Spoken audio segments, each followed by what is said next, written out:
الحمد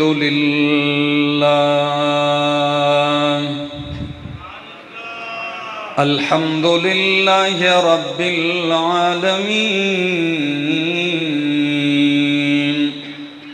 والعاقبة للمتقين والصلاة والسلام على أشرف الأنبياء وإمام المرسلين وعلى آله وأصحابه وأهل بيته أجمعين. أما بعد فأعوذ بالله من الشيطان الرجيم. بسم الله الرحمن الرحيم.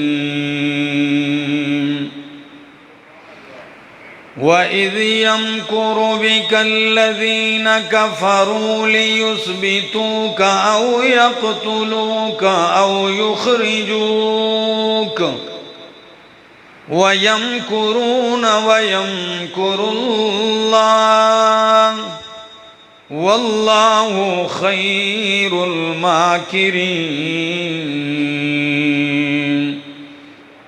وقال تعالى: إلا تنصروه فقد نصره الله إذ أخرجه الذين كفروا ثاني اثنين إذ هما في الغار إذ يقول لصاحبه لا تحزن إن الله معنا فأنزل الله سكينته عليه وأيده بجنود لم تروها وجعل كلمة الذين كفروا السفلى وكلمة الله هي العليا والله عزيز حكيم. سبحان ربك رب العزة عما يصفون وسلام على المرسلين والحمد لله رب العالمين. انتہائی قابل عزت، قابل احترام، ذی قدر و ذی وقار بزرگوں، بھائیوں، عزیزوں، نوجوان ساتھیوں، السلام علیکم. التجا ہے دربار الہی کے اندر کہ اللہ مجھے حق سچ کہہ سکنے، سمجھا سکنے کی توفیق نصیب فرمائے اور بعد ازاں ہمیں اس کے مطابق عمل پیرا ہونے کی بھی توفیق نصیب فرمائے.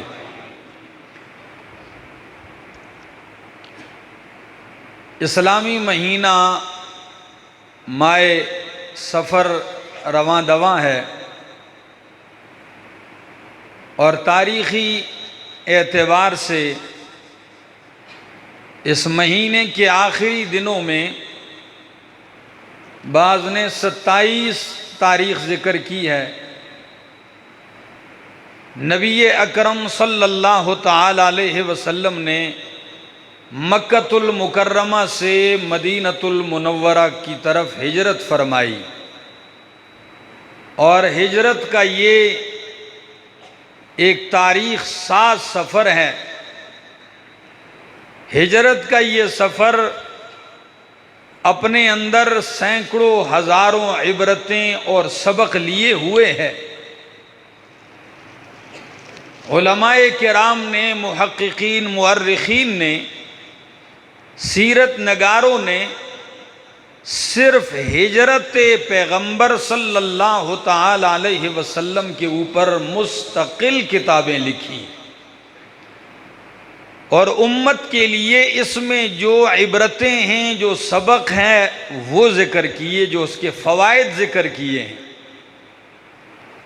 ہمارے پاس جمعۃ المبارک کا ایک قلیل سا تھوڑا سا وقت ہوتا ہے. میری کوشش یہ ہوگی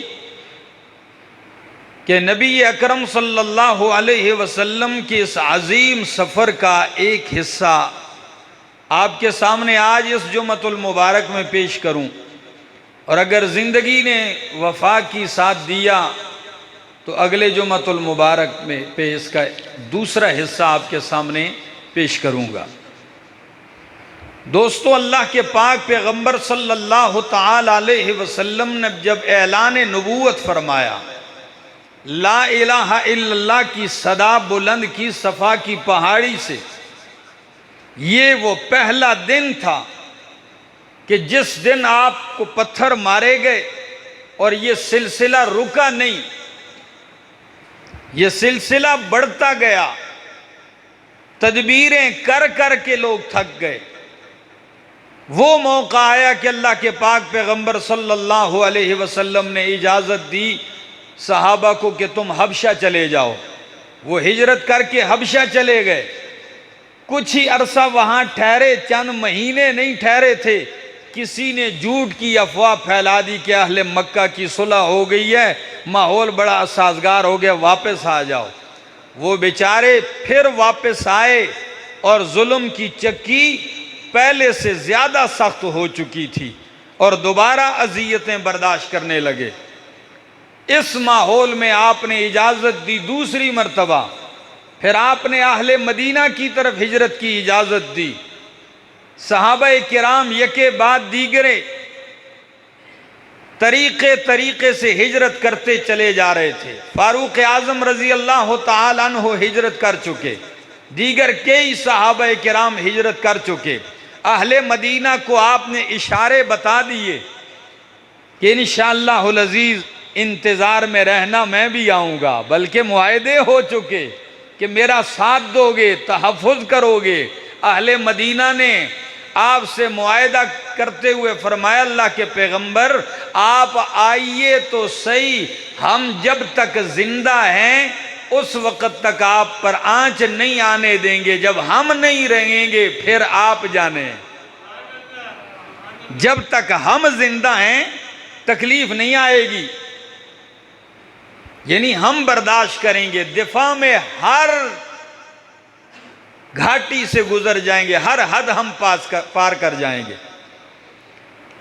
آخر ایک دن نبی اکرم صلی اللہ تعالی علیہ وسلم، ام المومنین صدیقہ کائنات حضرت عائشہ رضی اللہ تعالی عنہ فرماتی ہیں، دوپہر کے وقت آپ ہمارے گھر تشریف لے آئے۔ آپ کی عادت تھی کہ دن میں ہر دن آپ تشریف لاتے، یا دن کے پہلے حصے میں یا آخری حصے میں، لیکن آج عجیب معاملہ ہے، عین دوپہر کڑاکے کی دھوپ میں آپ آ رہے ہیں۔ جو ہی دروازے سے دیکھا، دوڑتے ہوئے جا کے گھر بتایا کہ ابو جان نبی اکرم صلی اللہ علیہ وسلم تشریف لا رہے ہیں۔ صدیق اکبر ابھی دروازے پر پہنچے نہیں تھے کہ نبی علیہ السلام بھی دروازے پہ تشریف لے آئے۔ اجازت چاہیے اندر آنے کی، فرمایا آئیے، اجازت ہے۔ نبی علیہ السلام اندر گئے، صدیق اکبر پیچھے ہوتے ہیں، آپ کو چارپائی کی طرف آگے بڑھاتے ہیں، آپ تشریف رکھیے۔ نبی اکرم صلی اللہ تعالی علیہ وسلم جو ہی تشریف فرما ہوتے ہیں، فرماتے ہیں یا ابا بکر اخرج من عندک، کوئی بھی اس وقت گھر میں ہو تو اسے نکال دیجئے، خلوت اور تخلیے میں کچھ بات کرنی ہے، چونکہ رازدار آپ ہیں۔ اللہ اکبر، تخلیے میں بات کرنی ہے۔ صدیق اکبر رضی اللہ تعالیٰ عنہ فرمانے لگے، گھر میں تو میری بیوی اور 2 بیٹیوں کے سوا کوئی نہیں، بلکہ دوسری روایت جو سبل الہدی والرشاد نے نقل کی ہے، سبل الہدی والرشاد فی سیرت خیر العباد، 14 جلدوں میں نبی اکرم صلی اللہ علیہ وسلم کی سیرت پر لکھی گئی۔ عربی میں یہ کتاب ہے، اور لکھنے والے نے 400 سیرت کی کتابوں سے منتخب کر کے لکھی۔ ایک جامع، ابھی تو اس کی شاید اردو بھی تراجم بھی آ چکے ہیں، پڑھنے کے قابل ہے۔ بہت کچھ ہے، تحقیق تخریج شدہ ہے، آپ کی توجہ کا طلبگار ہوں۔ وہ فرماتے ہیں نبی علیہ السلام نے فرمایا جو گھر میں ہے باہر نکال دیجئے۔ ایک روایت میں دونوں بیٹیاں ہیں، دوسری روایت میں الفاظ ہیں کہ اللہ کے پیغمبر غیر کوئی نہیں، اہلوں کا، یہ آپ کے اہل ہی تو ہیں، غیر کوئی بھی نہیں ہے باہر کا، یہ آپ کے کیا ہیں؟ اہل ہیں، اہلوں کا، آپ کے اہل ہی ہیں، یعنی سارے قابل اعتماد ہیں، اعتبار کے لائق ہیں۔ اللہ کے پاک پیغمبر صلی اللہ تعالی علیہ وسلم نے صدیق اکبر سے فرمایا اذن لی بالہجرہ، اے ابو بکر صدیق مجھے رب کی طرف سے ہجرت کی اجازت دے دی گئی ہے۔ ابھی تک انتظار تھا ہجرت کی اجازت کا، اجازت ہو گئی تو صدیق اکبر رضی اللہ تعالیٰ عنہ نے ایک جملہ فرمایا الصحبہ الصحبہ، آپ کی رفاقت کا شرف کون پائے گا، آپ کے ساتھ اس عظیم سفر میں ساتھی کون ہوگا؟ فرمایا ابو بکر، جس نے اجازت دی ہے اس نے سفر کا ساتھی بھی بتا دیا ہے، آپ میرے ساتھ ہوں گے، اجازت ہے آپ کو۔ ام المومنین حضرت عائشہ رضی اللہ تعالیٰ عنہ فرماتی ہیں پہلی مرتبہ میں نے دیکھا، یہ میرا پہلا تجربہ تھا کہ بندہ خوشی سے بھی رو پڑتا ہے۔ ابو بکر صدیق کی آنکھوں سے ٹپ ٹپ آنسو گرنے لگے، آپ رو رہے ہیں۔ فرمایا اتنی سعادت، ہجرت کی اجازت تو میں کئی مہینوں سے طلب کر رہا تھا، لیکن آپ نے اجازت نہیں دی، اس لیے نہیں دی کہ صدیق آپ تنہا نہیں جائیں گے، جائیں گے تو رسول اللہ کے ساتھ جائیں گے، تاکہ کسی کو اللہ اکبر۔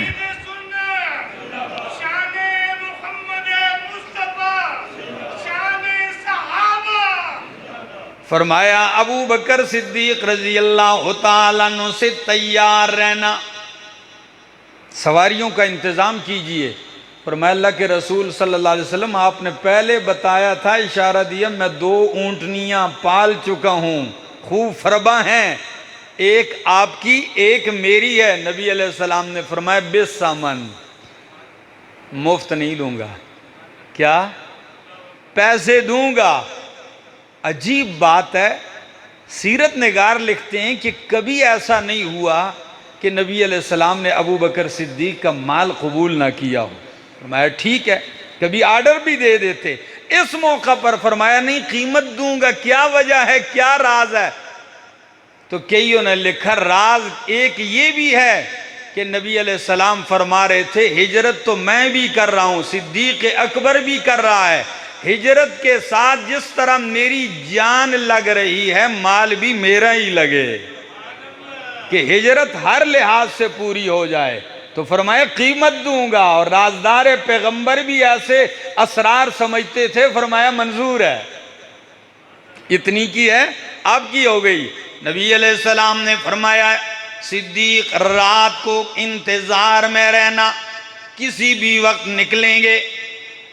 آخر وہ رات آ گئی، ادھر یہ حال ہے، ادھر دار الندوہ میں، آپ یہ بار بار لفظ سنا ہوگا دار الندوہ، چونکہ عرب کے لوگ عموماً خیموں میں رہتے تھے، ایسے عالیشان مکان نہیں ہوتے تھے، لیکن مکہ میں نبی کریم کے جد امجد خاندان میں قصی نام ہے ان کا، قصی پہلے گزرے ہیں، انہوں نے یہ گھر بنایا تھا، اسے دار الندوہ کا نام اس لیے دیا گیا کہ اہل مکہ جب کوئی اہم میٹنگ ہوتی تھی اس میں کرتے تھے، گویا کہ بس یہ ایوان مشاورت تھا ان کا، پارلیمنٹ ہاؤس سمجھ لیں، ٹھیک ہے نا، سارے وہاں مشورے کرتے تھے۔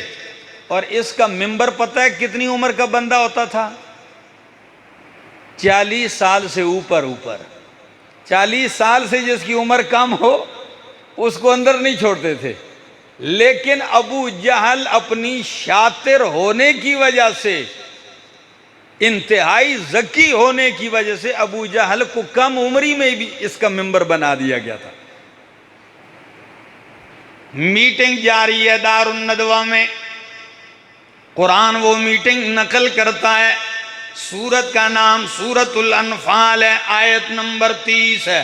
میٹنگ جاری ہے، تمام ارکان بیٹھے ہیں، کیا ہے؟ قرآن کہتا ہے وَإِذْ يَمْكُرُ بِكَ الَّذِينَ كَفَرُوا لِيُثْبِتُوكَ أَوْ يَقْتُلُوكَ أَوْ يُخْرِجُوكَ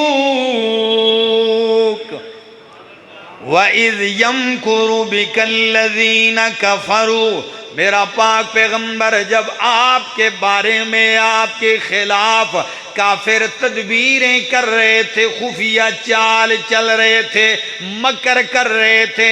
اردو کے مکر میں اور عربی کے مکر میں کیا ہے؟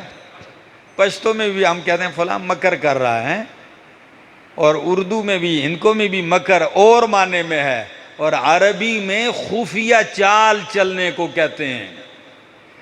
تو بڑی خفیہ چال چلی جا رہی ہے۔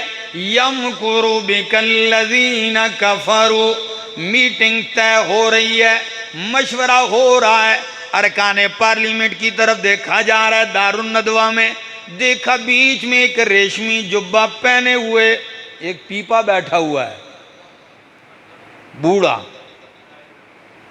ریشمی جبہ، سب نے اس کی طرف دیکھا، بھائی یہ تو ہمارے دار الندوہ کا ممبر بھی نہیں ہے، ہم جانتے بھی نہیں ہیں، یہ کہاں سے اندر آ گیا؟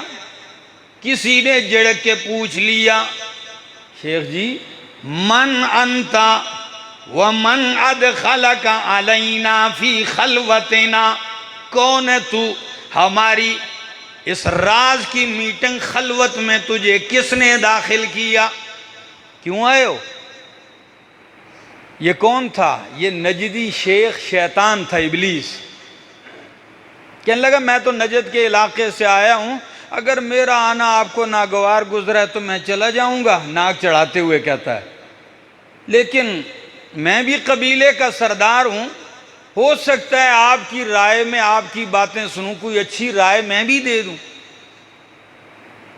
گفتگو کا وہ طریقہ اپنایا، سب نے کہا بھائی جانتا بھی نہیں ہے، اس کو کیا پتہ ہے ہماری میٹنگ کیا ہے، بیٹھا رہے، سن بھی لیا اگر اس نے کسی بات کو تو باہر کا آدمی سنتا رہے۔ بیٹھ گیا، میٹنگ جاری ہے، سب سے پہلے ایک بدبخت اٹھتا ہے، وہ کہتا ہے میری رائے یہ ہے کہ اللہ کے پاک پیغمبر صلی اللہ تعالی علیہ وسلم کو قید کر دیا جائے، ایک کمرے میں بند کر دیا جائے، باندھ دیا جائے، وہیں پڑے پڑے رہیں گے اور جان چھوٹ جائے گی، کوئی چھڑا نہیں سکے گا ہم سے، بس گرفتار کر کے ایک جگہ قید کر دو۔ سب نے رائے کو پسند کیا، لیکن جبے والی سرکار کا نمبر آیا تو وہ کہنے لگا نہیں، یہ رائے ہے سادھو، جس کے خلاف تم رائے جمع کر رہے ہو وہ اتنی تاثیر والی گفتگو رکھتا ہے اور ایسے جانثار ہیں اس کے ماننے والے کہ وہ خود تو مر جائیں گے لیکن اپنے پیغمبر کو تمہاری قید میں رہنے نہیں دیں گے۔ سب نے کہا اس کی بات ٹھیک ہے، قید نہیں کرنا چاہیے، اچھا دوسری رائے دو۔ ایک اور اٹھتا ہے، کہنے لگا میری رائے ہے بس نکال دو، ملک بدر کر دو، ان کو مکے سے نکال دو، جہاں چاہے چلے جائیں، ہماری جان بھی چھوٹی رہے گی، بس ختم ہو جائے گا معاملہ۔ سب نے کہا ہاں، نہ لڑائی آئے گی نہ کوئی جنگ، بس نکال دو۔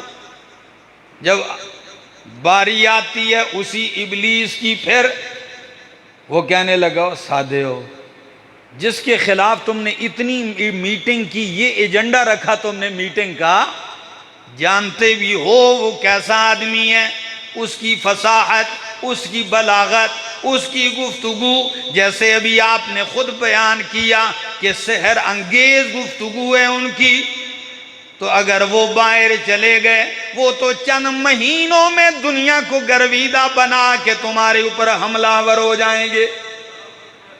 ادھر تو تم پابندیاں لگاتے ہو، وہ باہر کسی دوسری جگہ گئے تو پھر کیا ہوگا؟ سب نے کہا یہ شیخ تو بڑی اچھی رائے دے رہا ہے۔ آخر میں ابو جہل اٹھتا ہے، کہنے لگا سب نے رائے دی، اب میری باری ہے۔ کہنے لگا بنو ہاشم کے سوا قریش کے جتنے قبیلے رہتے ہیں مکہ میں، ہر قبیلے سے جوان چنے جائیں، قبیلے کی ہر شاخ سے جوان چنے جائیں، اور اللہ کے پاک پیغمبر کے گھر کا محاصرہ کر کے یکبارگی قتل کیا جائے۔ نعوذ باللہ۔ تو جب ہم قتل کر دیں گے جان بھی چھوٹ جائے گی، اور بنو ہاشم اپنے قبیلے کے آدمی کا یعنی نبی علیہ السلام کا بدلہ بھی نہیں لے سکیں گے اتنے قبیلوں سے، کیونکہ سارے قبیلے شریک ہوں گے، زیادہ سے زیادہ صلح کرنی پڑے گی دیت پر، تو اتنے قبیلے مل کر ایک قتل کی دیت بھی آسانی سے دے دیں گے۔ جب یہ رائے دی ابلیس کہنے لگا ہاں یہ بات بھی ہے، یہ رائے ہے۔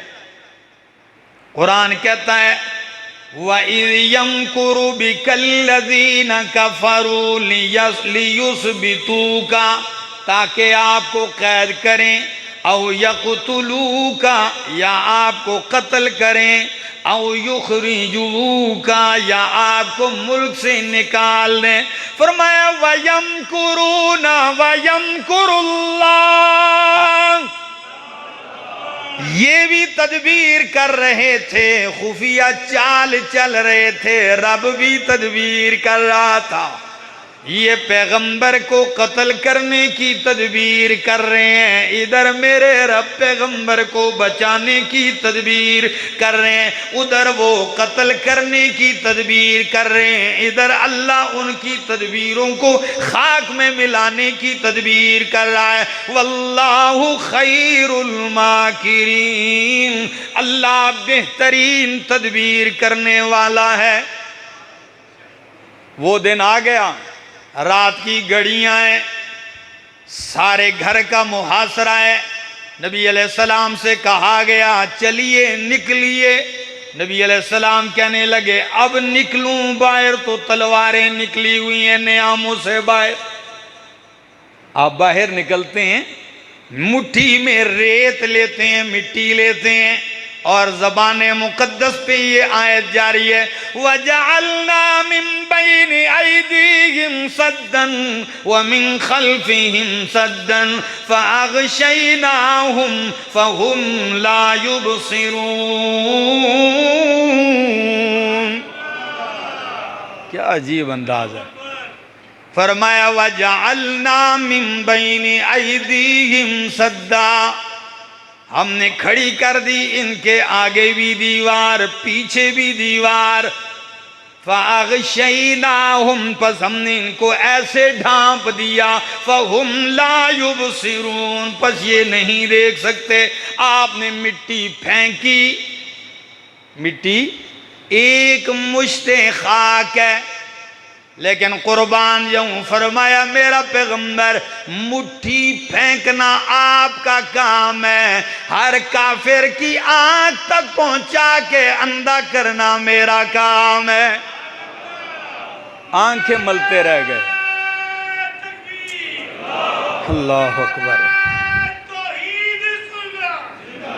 فرمایا نکلیے، آپ نے مٹی ڈالی، مشرک آنکھیں ملتے رہ گئے۔ نبی علیہ السلام وہاں سے باہر نکلتے ہیں، حضرت علی المرتضیٰ شیر خدا فاتح خیبر رضی اللہ تعالیٰ عنہ سے فرمایا علی آپ نے میرے بستر پہ لیٹ جانا ہے۔ کیوں؟ بستر مرگ پہ لیٹنا ہے، باہر کافر ہے، کیوں؟ کیا چیز ہے اہم جو سپرد کرنی ہے؟ فرمایا انہی کی امانتیں ہیں جو میرے قتل کے لیے نکلے ہوئے ہیں، مشرکین کی امانتیں میرے پاس ہیں، ان کی امانتیں ان کے سپرد کر دینا، اور سپرد کر دینے کے بعد تم بھی ہمارے پیچھے چلے آنا۔ کیا شان ہے علی المرتضیٰ رضی اللہ تعالیٰ عنہ کی، آپ نے ایک دو نہیں کی، بستر پہ لیٹ جاتے ہیں، فرمایا کوئی تکلیف نہیں پہنچ سکے گی، تسلی دی۔ لیکن ہری پور والوں کبھی سمجھ میں آیا ان دشمنوں کی بات کرنے لگا ہوں جو پیغمبر کے قتل کو حلال روا سمجھتے ہیں، بلکہ قتل کرنے کے لیے نکل آئے ہیں، لیکن اللہ کے پاک پیغمبر کی امانت داری کی انتہا دیکھیے کہ انہی کی امانتوں کی فکر لگی ہوئی ہے جو جان کے در پہ پیغمبر ان کے ایک درہم کو بھی ضائع ہونے نہیں دیتے۔ آئیے امانت دیانت سیکھنی ہے تو میرے پیغمبر کی سیرت سے سیکھیے۔ یا کافروں کے مال کی امانت کا یہ تحفظ ہے، لیکن افسوس ہے پیغمبر کا نام لیوا قوم کی دولت لوٹنے کو حلال سمجھتے ہیں، قوم کی جاگیریں لوٹنے کو حلال سمجھتے ہیں۔ ایسا ہے کہ نہیں؟ بلکہ آج کل کسی کو قرض دے دو پھر بے فکر ہو جاؤ، ملنے والی گل کوئی نہیں۔ اللہ جانے کس طرح بے غم ہو کے کسی کا پیسہ لے کے بندہ سو جاتا ہے، بے فکر ہو کے۔ کافر کی بات کر رہا ہوں کہ کافر کی مال کی امانت جو اللہ کے پاک پیغمبر صلی اللہ علیہ وسلم کی ہے کے پاس ہے، اس کی یہ حالت ہے، اتنی تحفظ اس کی جا رہی ہے۔ یہاں مومن کا مال اڑائے جا رہا ہے اور حلال سمجھ کے، کوئی پرواہ نہیں۔ میرے دوستو، امانت داری بہت بڑی چیز ہے۔ آپ کو پتہ ہے نبی علیہ السلام نے فرمایا شہید جنت میں جاتا ہے، خون کا قطرہ زمین پہ بعد میں گرتا ہے، لیکن جنت کا محل اسے پہلے دکھا دیا جاتا ہے، ہر چیز معاف کر دی جاتی ہے، لیکن قرض معاف وہ کسی کا پیسہ ہوتا ہے، کسی کا مال ہوتا ہے، شہادت قبول ہو چکی ہے، لیکن قرض وہ قرضدار ہی معاف کرے گا، جس نے دیا ہے وہی معاف کرے گا تو ہوگا۔ نبی علیہ السلام جنازہ پڑھنے جاتے، فرماتے میت پہ کوئی قرضہ تو نہیں ہے، مال تو نہیں کسی کا لیا ہوا اس نے، اگر لیا ہوتا فرمایا جب تک کہ ادا نہیں ہوتا میں جنازہ نہیں پڑھاتا ہوں، میں جنازہ نہیں پڑھاتا۔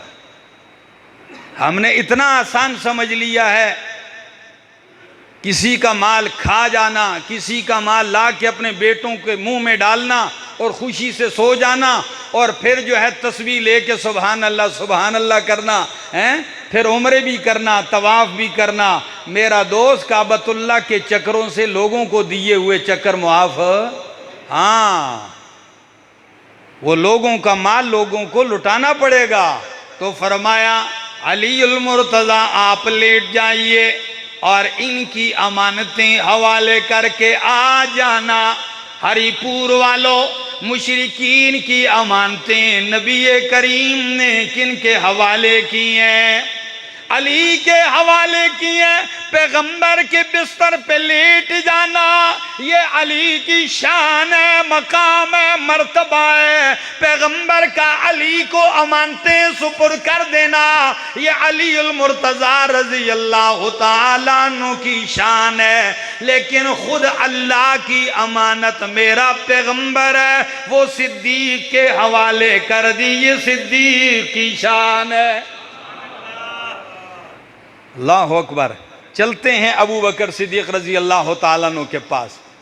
فرمایا چلیے، ادھر گھر کا کیا عالم ہے؟ پورا گھر اٹھا ہوا ہے، پورا گھر، ماں باپ، ابو بکر صدیق کے والد جو آنکھوں سے نابینا ہو چکے ہیں، معمر ہیں، بیٹیاں دونوں لگی ہوئی ہیں، سامان باندھ رہی ہیں، اور سبل الہدا والرشاد والے نے عجیب جملہ لکھا ہے۔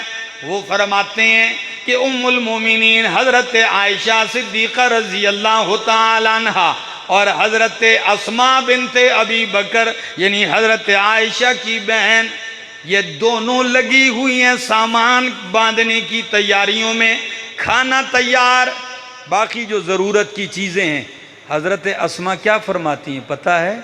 کہتی ہیں 5000 درہم صدیق اکبر نے سفر کے لیے ساتھ لیے۔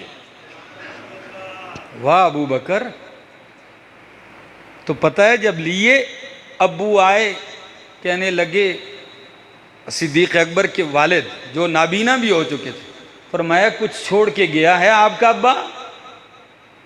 تو بیٹیوں یہ نہیں کہا کہ ابا جی سارا کچھ ہی لے گئے، فرمایا ہمارے لیے تو بہت سارا خیر کثیر چھوڑ گئے ہیں، لیکن باپ کہنے لگے تمہیں بھی مشقت میں ڈال دیا، خود بھی جو ہے موت کے منہ میں چلے گئے ہیں، باپ باپ ہوتا ہے۔ تو جب یہ جملے کہے تو حضرت اسماء کیا فرماتی ہیں؟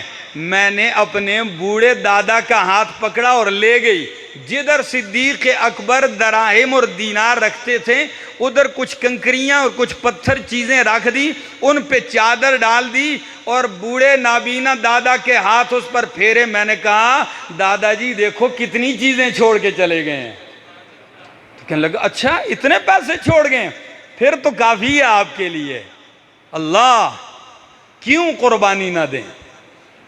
ایسی اولاد یہ صدیق کے اکبر کا گھرانہ ہی ہے کہ آپ کی بیوی، آپ کی بیٹیاں، آپ کا بیٹا، آپ کا نوکر، آپ کا غلام سارے ہی پیغمبر کی خدمت میں لگے ہوئے ہیں۔ حضرت اسماء فرماتی ہیں میں سامان سفر باندھنے لگی۔ اب باندھنے کے لیے کوئی رسی نہیں ہے، تو اس زمانے میں عورتیں کمر بند کے لیے ایک پٹا باندھتی تھیں، قمیص کے اوپر ایک پٹا ہوتا تھا، اس کو عربی میں نتاقہ کہتے ہیں۔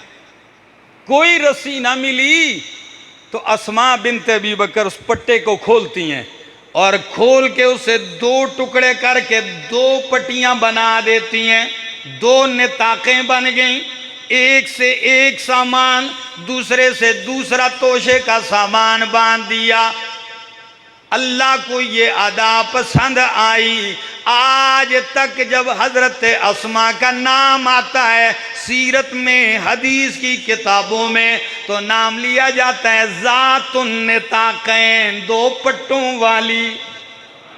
اللہ اکبر، جس نے ایک پٹے کو دو کر کے سامان سفر باندھ دیا۔ اب چلتے ہیں ابو بکر صدیق۔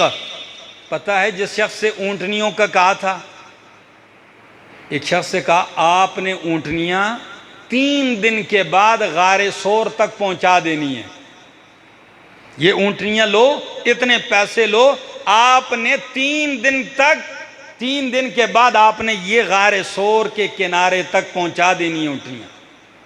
ہم چل پڑے۔ بیٹے سے کیا کہا، بیٹا تو نے سارا دن مکہ کی ہر مجلس میں بیٹھنا ہے، اور دن کو جو مشرکین کی میٹنگیں ہو، جو باتیں ہو، وہ ساری ڈائری رات کے اندھیرے میں غار میں آ کے ہمیں سنانی ہے۔ اور غلام سے کیا کہا، عامر ابن فہیرہ سے، اور ایک بکریاں چرانے والے عامر سے کہا تو نے بکریاں چراتے چراتے دن کو رات کے اندھیرے کے قریب، تو نے رات کے اندھیرے میں غار کے قریب بکریاں لے آنا تاکہ ہم تازہ دودھ نکال کر رسول اللہ صلی اللہ علیہ وسلم کو پلائیں۔ اللہ اکبر، کیا عجیب منظر ہے، کیا حسن تدبیر ہے۔ میں کہتا ہوں اگر یوں کہوں کہ واللہ خیر الماکرین یمکرون ویمکر اللہ، کہ اللہ بھی تدبیر کر رہا تھا، تو اللہ کی تدبیر اگر یوں کہوں کہ ابو بکر صدیق سے کروا رہے تھے تو یہ بھی وجہ ہے کہ یہ پوری ایک ترتیب بنا دی۔ اور آپ بکریوں والے سے کیا کہا اس لیے بکریاں ادھر سے لے کے آنا تاکہ جس راستوں سے ہم پیادل چل کے جائیں نا، وہ راستوں پہ قدموں کے نشان بھی مٹ جائیں گے، دشمن کو پتہ بھی نہیں چلے گا، تحفظ کے وہ ساری تدبیری کاروائیاں مکمل کر دی گئی ہیں۔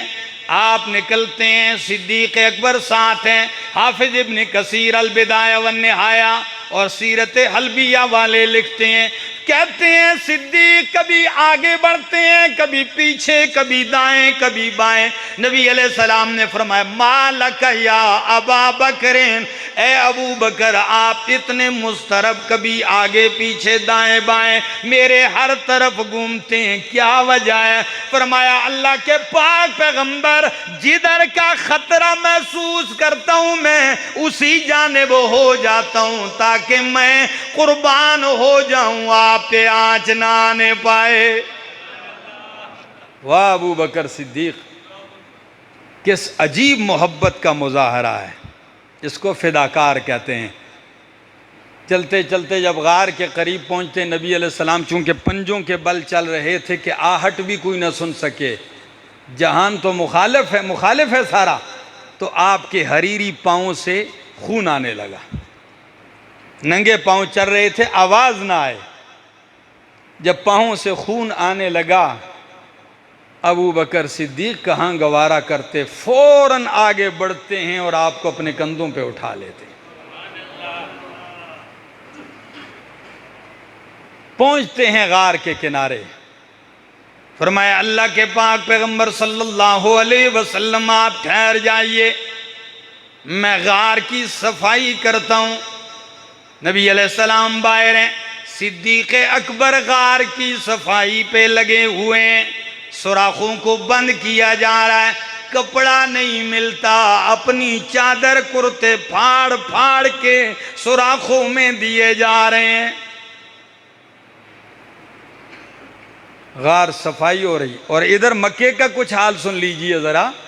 ادھر جب دیکھا مشرکین نے کہ بستر مصطفیٰ پہ علی ہیں رضی اللہ تعالیٰ عنہ، فرمایا اینا صاحب، آپ کا ساتھی کہاں ہے؟ فرمایا کدھر گئے؟ جدھر جانا تھا۔ کدھر گئے؟ جدھر جانا تھا۔ بھائی کدھر جانا تھا؟ جدھر گئے۔ راز کیسے بتایا جائے؟ وہ کہنے لگے او افسوس، ہم نے تو ساری رات باہر چوکیداری کی اور نبی علیہ السلام نکل گئے، پتہ بھی ان کو نہیں چلا۔ خیر حضرت علی المرتضیٰ رضی اللہ تعالیٰ عنہ کے اوپر انہوں نے حبس بیجا میں رکھا، کچھ وقت چھوڑ دیا، امانتیں دے دیں۔ حضرت علی رضی اللہ تعالیٰ عنہ بھی بعد میں روانہ ہو جاتے ہیں، لیکن یہاں ایک اور منظر ہے، سارے کھوجی جمع کر لیے، جلدی کرو قدموں کے نشانات معلوم کرو، مکہ کی ہر طرف سمت پھیل جاؤ اور معلوم کرو یہ دو شخصیات جہاں گئی ہیں گرفتار کیا جائے، اور انعام رکھا گیا جو ان دونوں کو قتل کرے یا ایک کا سر کاٹ کے لائے یا گرفتار کر کے لائے 100 اونٹ انعام میں ملیں گے۔ 100 اونٹ نبی کے سر کی قیمت لگائی، 100 اونٹ ابو بکر صدیق رضی اللہ تعالیٰ عنہ کے سر کی قیمت لگی ہے۔ کھوجی نکلتے، ایک کھوجی اتنا ماہر تھا کہ قدموں کے نشان تلاش کرتے کرتے مکے والوں کو غار ثور تک پہنچایا۔ کہنے لگا میری کھوج کے مطابق ادھر ہی کہیں ہیں، نشان ادھر تک آئے ہوئے، اور ابو جہل بھی ہے، تلاش میں لگے ہوئے ہیں، دائیں بائیں دائیں بائیں۔ غار کے اندر ابو بکر صدیق ہیں، نبی علیہ السلام ساتھ ہیں، کبوتر نے انڈے دیے، مکڑی نے جالا تن دیا، سیرت کی کتابوں نے لکھا ہے۔ کسی نے کہا، صدیق اکبر نے کہا یا رسول اللہ صلی اللہ علیہ وسلم یہ دیکھیے چند گز پہ ان کے پاؤں نظر آ رہے ہیں، صرف اگر کسی نے سر جھکا کے نیچے یوں دیکھ ہی لیا تو ہم نظر آئیں گے۔ پریشانی کا عالم تھا، آپ سخت پریشان ہوئے۔ نبی علیہ السلام نے کیا فرمایا؟ فرمایا لا تحزن ان اللہ معنا، لا تحزن ان اللہ معنا، غم نہ کر اللہ ہمارے ساتھ ہے۔ اور یہ بھی ایک لفظ ہے، مفسرین نے کتنا پیارا نکتہ لکھا ہے، تاکہ کسی کالے دل والے کا اعتراض ہی نہ اٹھے۔ کالے نے کہا جی ابو بکر صدیق کو اپنی فکر لگی تھی، تو نبی علیہ السلام نے تسلی دی۔ میں نے کہا سادے آدمی، قرآن کے لفظ پہ غور کر، قرآن نے لا تخف نہیں کہا، کیا؟ لا تخف نہیں کہا، خوف اپنا ہوتا ہے، لا تحزن کہا، غم دوسرے کا ہوتا ہے۔ تو قرآن کہتا ہے ابو بکر صدیق کو نبی علیہ السلام کا غم کھایا جا رہا تھا، لیکن نبی علیہ السلام کی تسلی کے الفاظ سنیے، فرمایا ما ظنک یا ابا بکر، ما ظنک یا ابا بکر باثنین اللہ ثالثہما۔ او ابو بکر تیرا کیا گمان ہے ان دو کے بارے میں جو دو ہیں، تیسرا ان کے ساتھ اللہ ہے۔ اللہ اکبر۔ کسی نے کہا غار میں دیکھ لو، تو خود ایک شخص نے کہا کہ اتنے سادے غار میں دیکھنے کی کیا ضرورت ہے، اتنی تکلیف کرنے کی، کوئی چیز پڑی ہو، اوپر جالا تنا ہوا ہے، مکڑی نے کھجور انڈوں پہ بیٹھی، یہ کبوتر انڈوں پہ بیٹھی ہوئی ہے، انڈے اس نے دیے ہوئے ہیں، تو اگر کوئی اندر گیا ہوتا، کبوتر یہاں ایسے بیٹھے ہوتا، مکڑی کا جالا کیسے سلامت رہتا۔ حافظ ابن کثیر نے ایک اور جملہ لکھا ہے، کہتا ہے ابو جہل اتنا شاطر ہے، کہنے لگا ہے تو ادھر ہی ہیں، مجھے کوئی آثار نظر آ رہے ہیں ادھر ہی ہیں، لیکن ہماری آنکھوں سے اوجھل ہیں، ہمیں نظر نہیں آ رہے، پتہ نہیں۔ بات بھی ایسا ہی ہے کہ ادھر ہی تو تھے لیکن ان کو نظر نہیں آ رہے تھے۔ اللہ اکبر۔ واپس آتے ہیں، بس آخری لمحات ہیں، انشاءاللہ یہاں سے پھر اگلے جمعے چلوں گا، آپ بھی ذہن میں رکھیں، انشاءاللہ بہت ساری چیزیں ہوں گی۔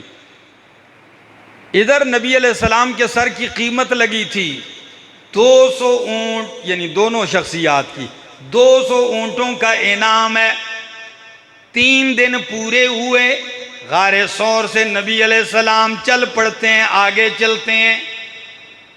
کسی نے راستے میں دیکھ لیا، آ کے مکے والوں سے کہا جن بندوں کے تلاش میں تم نکلے ہو وہ تو وہاں سے جا رہے ہیں، میں دیکھ کے آیا ہوں صحرا میں۔ سراقہ بن مالک کہنے لگا نہیں یار، وہ فلاں فلاں آدمی تھے، میں جانتا ہوں ان کو بھی گئے ہیں۔ سب کو مطمئن کیا صرف اس لیے کہ انعام صرف مجھے ملے۔ انعام پانے کے لیے ابو جہل نے یہ ساری تدبیر کی۔ سارے لوگ مطمئن ہوئے، سراقہ گھر گیا، گھوڑا اٹھایا، گھوڑا تیار کیا، تلوار، نیزے، تیر لیے چل پڑتا ہے، تیز رفتار گھوڑا ہے، چل رہا ہے۔ صدیق اکبر رضی اللہ تعالیٰ عنہ نبی کریم صلی اللہ تعالیٰ علیہ وآلہ وسلم چل رہے ہیں۔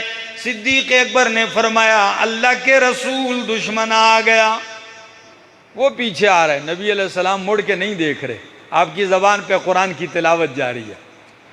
سراقہ کہتے ہیں میں اتنا قریب ہوا کہ میں نے نبی علیہ السلام کی تلاوت بھی سن لی، آپ کی دلیری کی انتہا، مڑ کے نہیں دیکھا۔ جب چند گز کا فاصلہ رہ گیا تو صدیق اکبر کے الفاظ ہیں، فرمایا اوتینا یا رسول اللہ صلی اللہ علیہ وسلم، ہم پا لیے گئے، دشمن آ گیا۔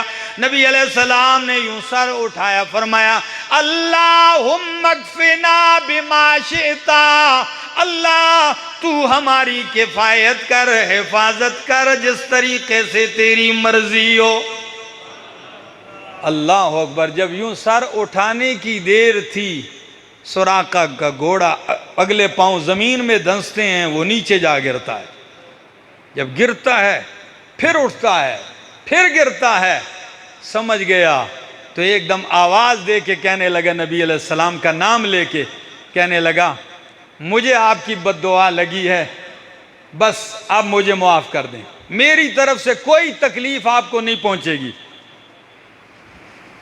نبی علیہ السلام نے دیکھا ترس آ گیا، فرمایا معاف کر دیا، معاف کر دیا، قتل کے لیے آیا ہوا شخص اور ایسے معاف کر دیا، پھر میں کیوں نہ کہوں محبت کے یوں جس نے دریا بہائے، محبت کے یوں جس نے دریا بہائے، دل ان کا بھی جیتا جو سر لینے آئے، یہ بندہ نوازی کے جوہر دکھائے کہ خود کھائے جو اور جواہر لٹائے۔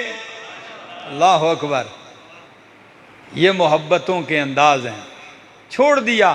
سراقہ سمجھ گیا، ایک دم تیر نکال کے کہنے لگا یہ میری نشانی رکھ لو۔ تیر آیا نبی علیہ السلام کی طرف، نشانی کیا ہے؟ کہنے لگا آپ کے راستے میں میرا غلام اونٹ چرا رہا ہے، جتنے اونٹ تمہیں چاہیے لے جاؤ۔ انعام پانے کے لیے تو آیا تھا، ابھی اپنے بھی اونٹ دے رہا ہے۔ نبی علیہ السلام نے تیر واپس کیا، کہا کہ نہ تیرے اونٹوں کی ضرورت ہے نہ تیری بکریوں کی ضرورت ہے، بس اتنا خیال کر ہمارا راز نہ آؤٹ کرنا، مکے میں کسی مشرک کو اطلاع نہ دینا۔ سراقہ واپس ہونے لگا، دل میں کھٹکا آیا، منظر تو دیکھ چکا، ایک دم کہنے لگا ٹھہریے کچھ بات کرنا چاہتا ہوں۔ فرمایا بولیے۔ کہا اگر آپ نے مکہ فتح کیا تو مجھے امان ملے گی؟ کہاں تک نظریں دوڑا چکا، اگر آپ نے مکہ فتح کیا کیا مجھے امان ملے گی؟ نبی علیہ السلام نے فرمایا ہاں سراقہ ملے گی امان۔ کہنے لگا ایسے نہیں، مجھے لکھ کر دیں، مجھے لکھ کر دیں۔ نبی علیہ السلام نے ابو بکر صدیق کے غلام عامر بن فہیرہ سے کہا اکتب یا عامر، عامر لکھ دو۔ عامر بن فہیرہ نے چمڑے کے ایک ٹکڑے کے اوپر امان نامہ لکھ دیا، جب مکہ فتح ہوگا سراقہ بن مالک کو کچھ نہیں کہا جائے گا۔ سراقہ امان نامہ بڑے پیار سے رکھتا ہے، جب جانے لگا اللہ نے فرمایا میرا پاک پیغمبر صلی اللہ علیہ وسلم اتنی دور اندیشی تو وہ سمجھ گیا، کچھ اور بھی بتلا دیجئے۔ جی کیا بتاؤں؟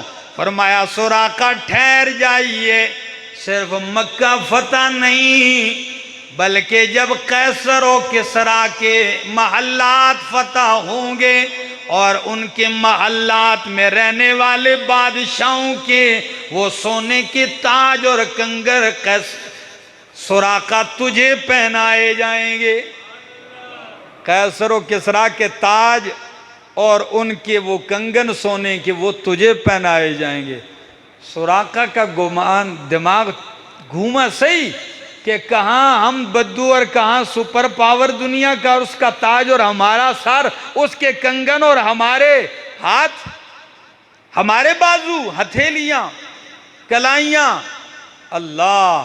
لیکن چپ ہوا، ایمان تو ادھر ہی کام کر چکا تھا، لیکن ایمان کا اظہار سراقہ نے اس وقت کیا جب وہ منظر آیا اور اس نے امن نامہ لہرایا تھا۔ سمجھ آئی؟ جب ہر طرف انسان ہی انسان ہے، کوئی قریب بھی جانے نہیں دیا جا رہا اجنبی کو نبی علیہ السلام کی طرف، تو سراقہ اس وقت مکہ کے فتح ہونے کے بعد دل میں یہ ارمان لیے کہ میں کیسے پاس جاؤں، اب پاس جانے بھی نہیں دیا جا رہا، اور کچھ نہیں، دوڑتا ہوا وہ امان نامہ ہاتھ میں یوں لہرایا، نبی علیہ السلام اونٹنی پہ سوار ہیں، لہرایا کہ جی میں سراقہ ہوں، یہ امان نامہ ہے۔ نبی علیہ السلام نے فرمایا ہاں یہ میرا امان نامہ ہے، آج اس کو پورا کرنے کا دن ہے، آج اس کو پورا کرنے کا دن ہے۔ فرمایا ادنو منی، راستہ چھوڑو، سراقہ میرے قریب آ جاؤ۔ بس کیا قربت کی دعوت تھی، صفیں چیرتی ہیں، راستہ بنتا ہے، سراقہ امام الانبیاء صلی اللہ علیہ وسلم کی طرف بڑھتا ہے، اور پاس جاتے ہی سینہ کھلتا ہے اور کہتا ہے اشہد ان لا الہ الا اللہ و اشہد ان محمد الرسول اللہ۔ انشاءاللہ یہاں سے آگے چلیں گے اگلے جمعے، اللہ عمل کی توفیق عطا فرمائے۔